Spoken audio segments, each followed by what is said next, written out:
塞西橋 Chertsey Bridge 是一座橫跨泰晤士河的歷史性石拱橋，連接英格蘭薩里郡的塞西 Chertsey 與米德爾塞克斯的萊納姆 Lullyham 之間。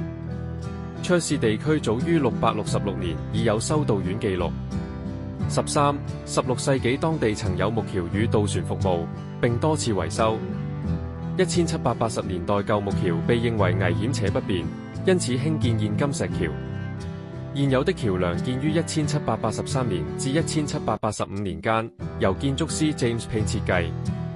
它採用古典的七拱白石結構，帕貝克石灰岩 Purbeck Limestone 主跨，兩側的泄洪拱 Flood Arches 則結合了磚結構與帕貝克石拱石 Voussoirs， 拱寬12.8米，通航淨空5.82米，被列為2級星 Grade 2登陸建築。最初的設計只有5個拱門，但在建造期間發現長度不足以連接兩岸，因此後來在兩端各增加了1個拱門。